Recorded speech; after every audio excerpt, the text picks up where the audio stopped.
Oh, fuck! Whoa, holy... The coolest thing about my job is definitely blowing stuff up.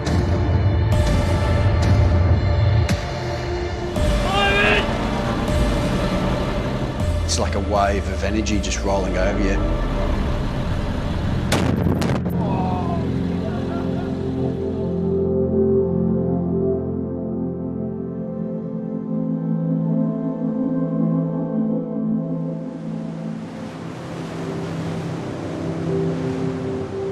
Former Commando Paul Dunbaven will never forget the sensation of a blast wave moving through his body. Depending on the volume of the energy, is whether you might lose consciousness, you might come to. Firing anti-tank weapons, you might have a metallic taste in your mouth. You get paid to take risks, and that could include losing your life, but that's what people join the Defence Force for. For more than 3 decades, he served in the Special Forces, becoming Command Sergeant Major of Australia's Special Operations Command in 2015. I've been exposed to blast from my whole military career, but in Special Forces, it's the nature of the work. Domestic counter-terrorism, you've got to be able to gain entry into a building that will require explosive and effect, and yeah, you'll be exposed to overpressure. Paul was deployed around the world, serving in Afghanistan, Iraq and East Timor. But it's the repeated blasts during hundreds of training exercises at home that he thinks had a lasting impact on his brain. I think for myself, and I realised, I'm a demolition supervisor, running, organising demolition charges on a range for a number of weeks. You were exposed to blast over and over again during different training serials. When a weapon is fired, it creates an explosion that produces a wave of energy. It's a high-pressure pulse which passes through the whole body, including the brain. The effects of high-level blast exposure are more obvious, but scientists have now found repeated exposures to blasts, even at lower levels, could lead to mild traumatic brain injury, or MTBI. Well, MTBI is a term that has come into being to try and address this issue of repeated exposures of individuals to potential head trauma, which doesn't necessarily cause concussion. The concern is, and this is partly arisen out of the interest of head injury in the sporting domain, that it's recognised that the repeated exposures to these less severe forms of head trauma have the potential for long-term consequences in terms of cognitive functioning.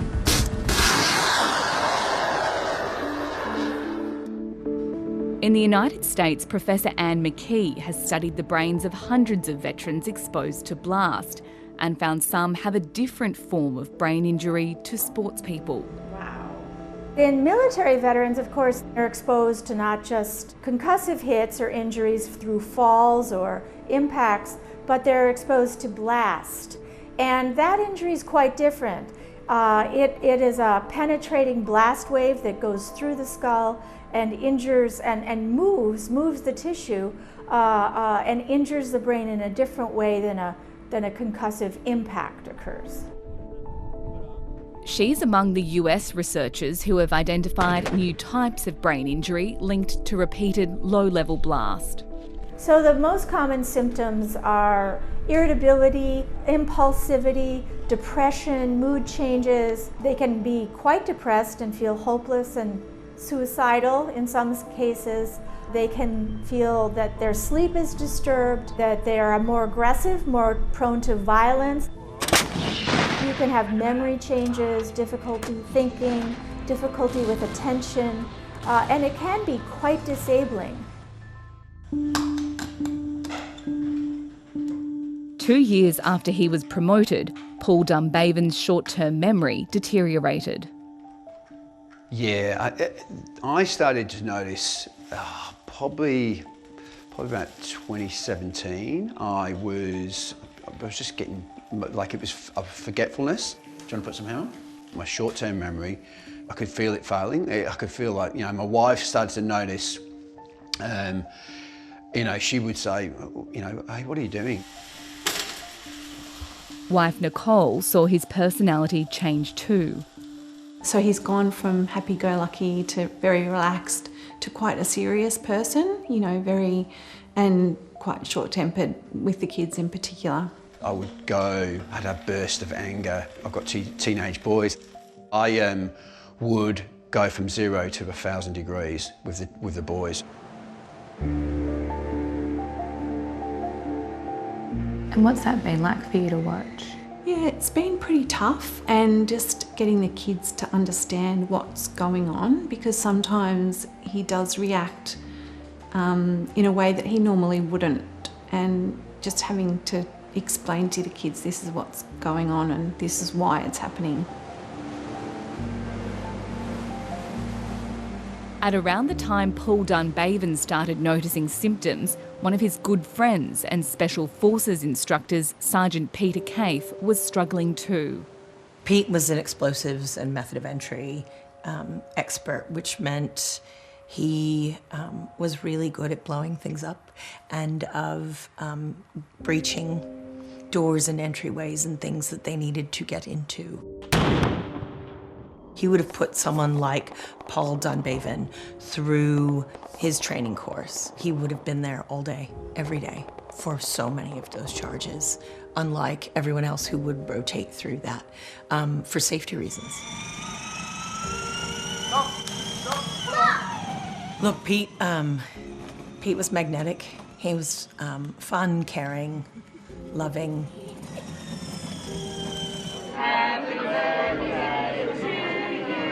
But there was always stress, there was always anxiety around the job, the work.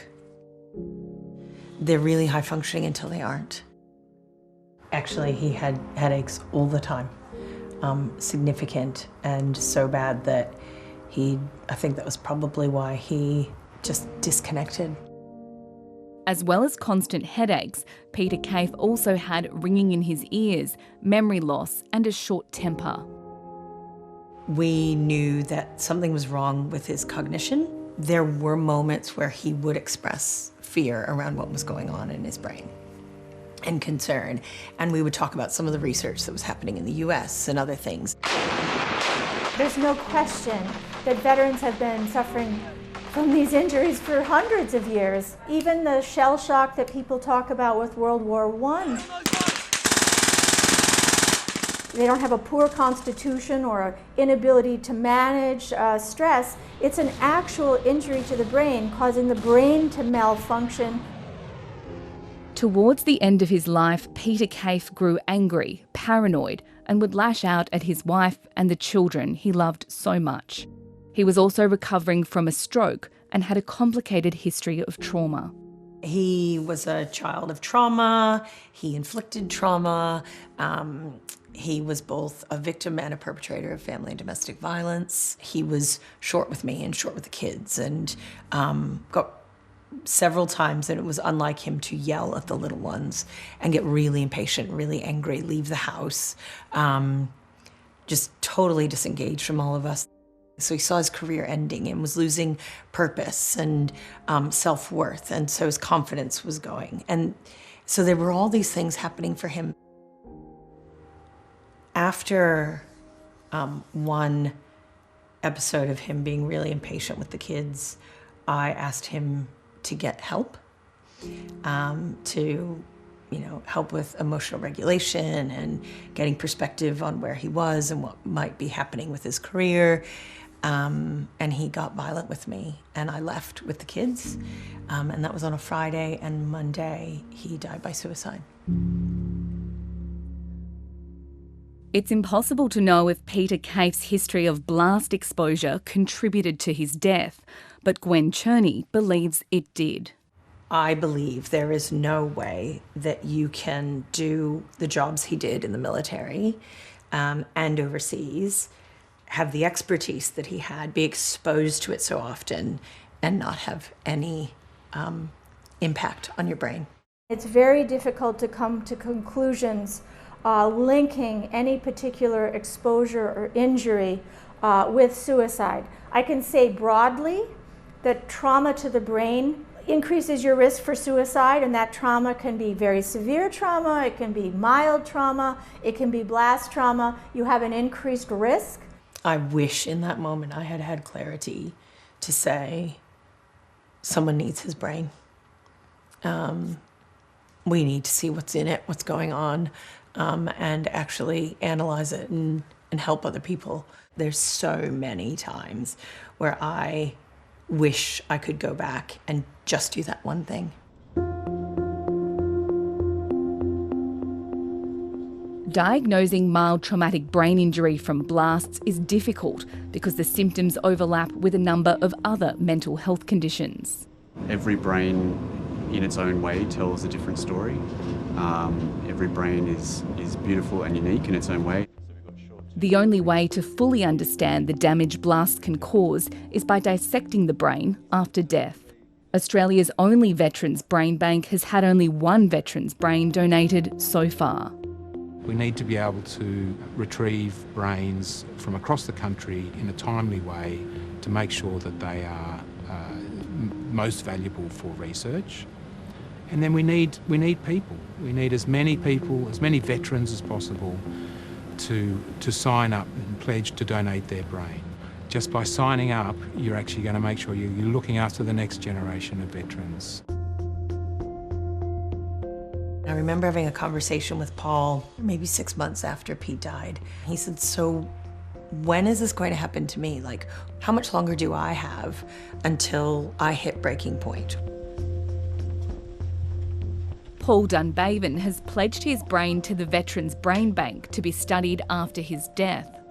But he's also having testing and treatment with neurologist Dr. Rowena Mobbs. Can you remember my 3 words? Lemon, key and bicycle. 2 minutes later, he's asked to repeat the words. Lemon. No, that's it. Don't know. Okay, Yeah. all right. It was a struggle. Yeah.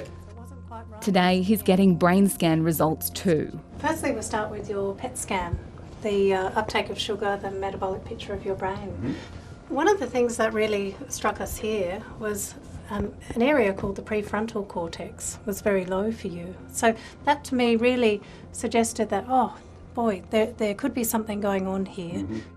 Dr. Mobbs believes Paul likely has a type of brain injury similar to that caused by repeated concussions. But damage from low-level blast exposure can't be confirmed while he's still alive. But blast damage we cannot know for sure unless we looked under the microscope pathologically after death. We did a process, it's called Plan Cerebro, and we did have blast gauges for about 18 months during Afghanistan. But where that data went, I'm not too sure. 12 years ago, Paul was one of thousands of Australian soldiers in Afghanistan fitted with gauges to measure blast exposure. Once we start being able to gather that info on how much exposure have you had, then you can actually start regulating. You need to step back and have a rest, and we'll come back next week. The project was codenamed Cerebro. It found personnel were exposed to potentially harmful blast effects. It recommended further research and that the gauges continue to be used. The ADF said at that time the technology was not fully matured and more research was needed. We've discovered there was a second blast gauge trial carried out in 2016 during this training exercise known as Chongju. Right inside the commander's hill, 1 round javelin. Go on. A report provided to Defence again found there was a notable risk to soldiers from blast exposure, especially in training. But it would be years before another trial was conducted. Well, I think this speaks to the problem. I think, unfortunately, often the need to do these studies is understood. There are individuals who will conduct and carry out the research, but there aren't the senior leaders who then pick up the mantle and ensure that the next stage of work is done. I think some important balls have been dropped.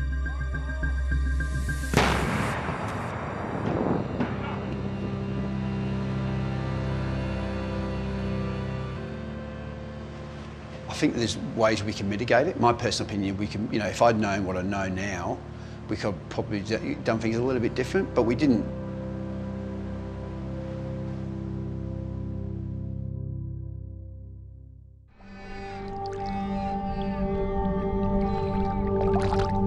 For his whole life, Michael Barnes loved the ocean.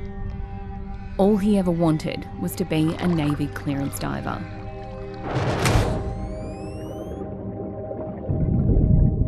From where I started out as a kid, looking at these people ahead of me and just thinking how I just couldn't imagine ever being there.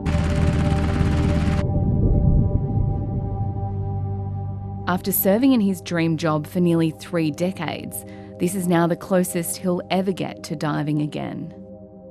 In 2021, my lung popped, putting on a pair of shoes. And yeah, that sort of sealed the end of my diving career. I wept. Having been told that I'd never dive again was probably the worst thing the worst words that have been spoken to me in my 29 years of service.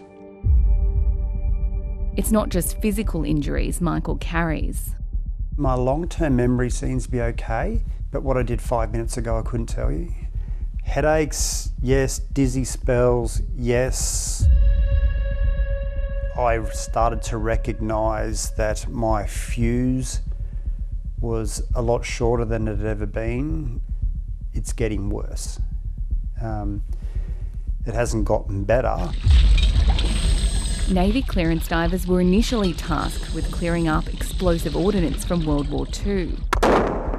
Now their role is more diverse and includes maritime tactical operations, mine countermeasures and underwater demolitions. Some also serve with the Special Forces. They are Navy's elite forces, and a lot of them are also co-qualified as commandos now, or historically into the SAS as well. They are regularly exposed to blasts, both in training environments and then, of course, when they are deployed.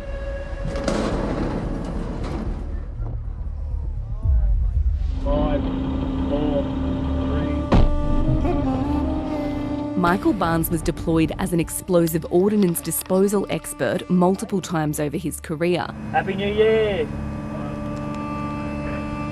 Oh, fucking yeah! Including to Afghanistan in 2010.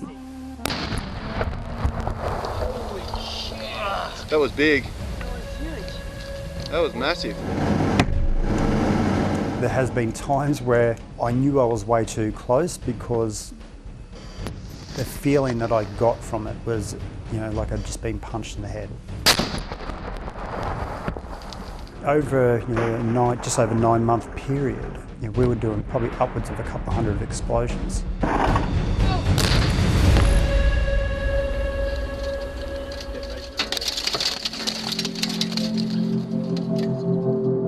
It was in the calm that followed back home with his family that things changed. I had no control over, at times, what would exit my mouth or the way I would react to a certain situation. It was his family, including his mum Sue, that noticed it first. He's always been there for us, but yeah, seeing him go downhill was really hard. Then he started getting, like he'd get angry over always the littlest things, His memory loss, something I've never seen in Michael, but talk about things and he doesn't remember. He's going off the,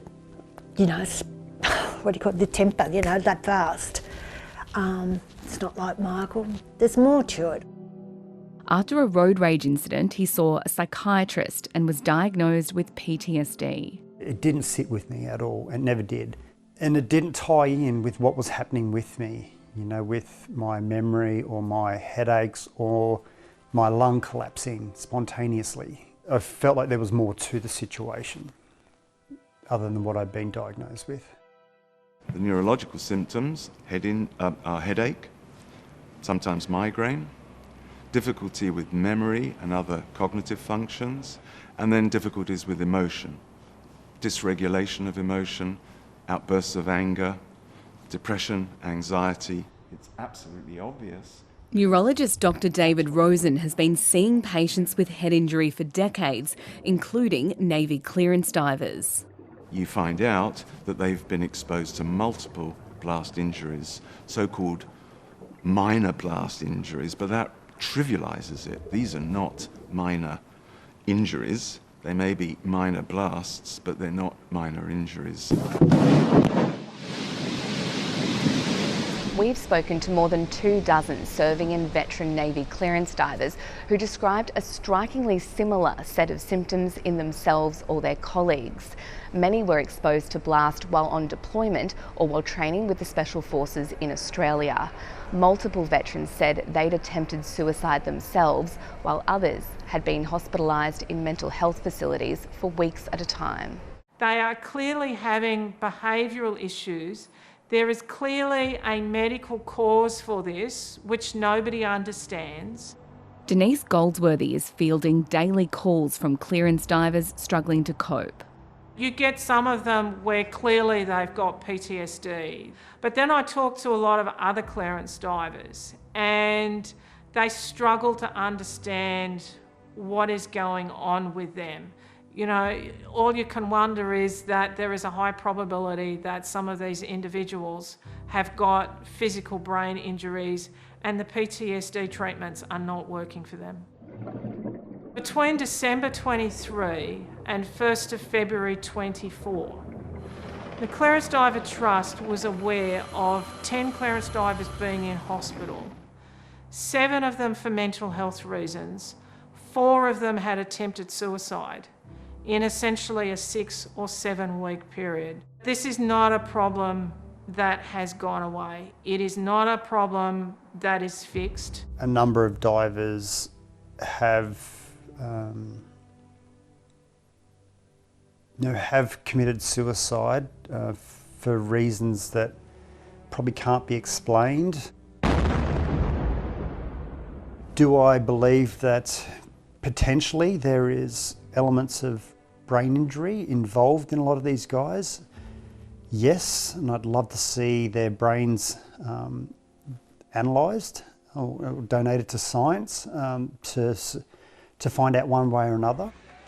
In the case of the blast injuries that I've seen, they're remarkably similar, the stories. The ones that I've seen, the history is so solid in terms of describing multiple blast injuries, describing the immediate effects, the lack of any past history of psychiatric illness, mental illness, or migraines, or other past medical history that could contribute.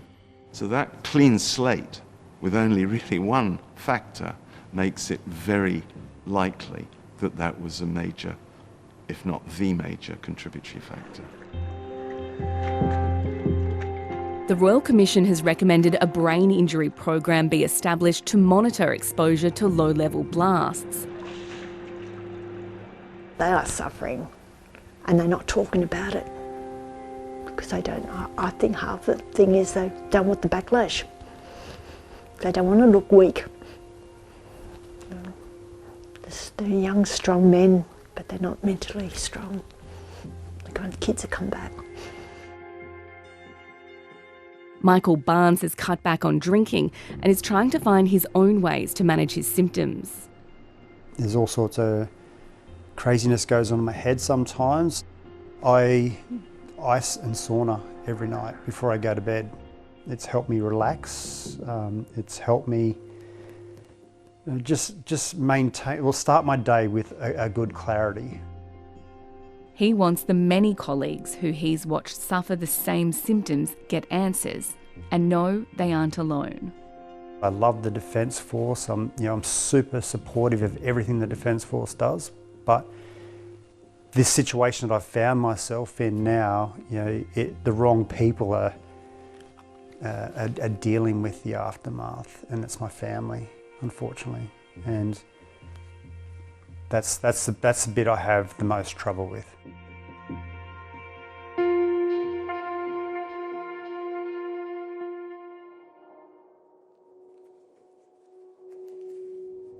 For almost 20 years, Andrew Jennings has loyally served the Australian Army. Putting on the uniform for the first time was an amazing experience, to feel like you're part of something with a history that has deep roots in service. But he knows his time is coming to an end. It's heartbreaking, it really is, but I have hit a point where I can no longer provide effective service. I am unable to function at the level that would be required for my job. His career took him around the world, training with the School of Infantry and deployed to Iraq. He trained young soldiers in the use of heavy weapons. That's when he became concerned about what the repeated blasts were doing to their brains. So for me, a lot of blast exposures have been from primarily the 84mm Carl Gustav. The need to make every shot count becomes longer range and greater precision. Firing a Carl Gustav is not something soldiers easily forget. Every time the round goes off, it's like getting punched in the head. I can feel the wave, the pressure wave going through all my sinus cavities. I had a headache at the end of the day. I was feeling nauseous, all the classic signs of concussion. After years of exposure, Andrew Jennings started to notice his personality was changing.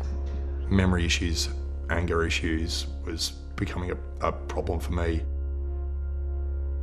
To document his symptoms, he began taking video diaries. I've been trying to send a text message to my wife. I keep going into the phone and I keep scrolling through looking for my ex-wife's name. Also felt like I was getting lost on the way to work, catching the train. I was also disorientated around my house this morning.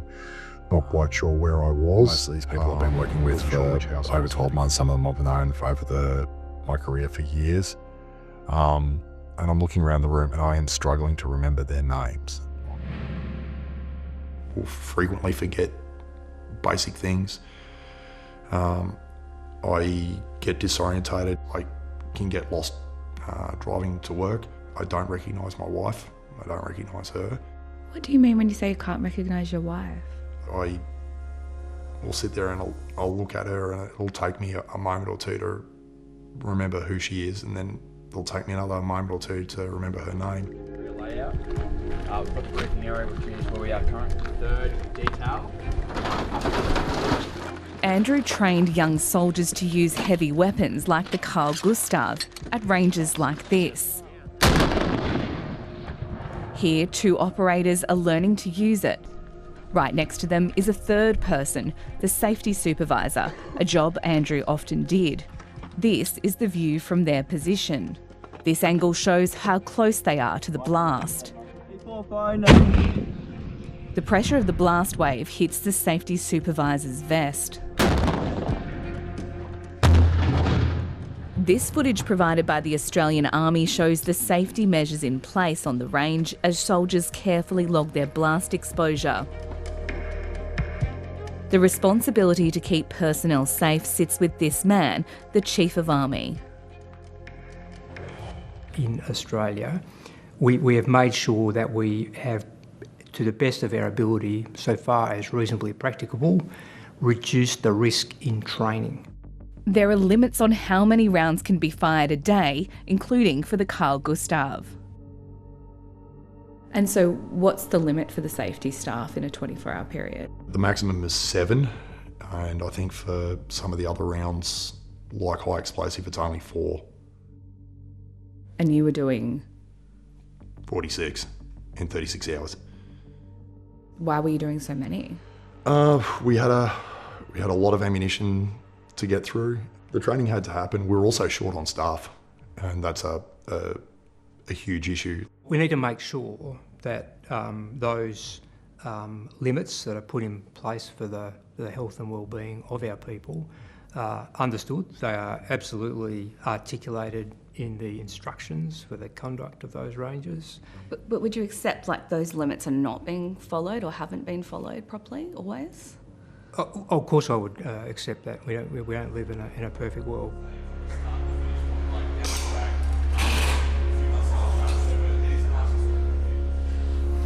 Andrew Jennings is trying to continue a normal routine while grappling with his declining health.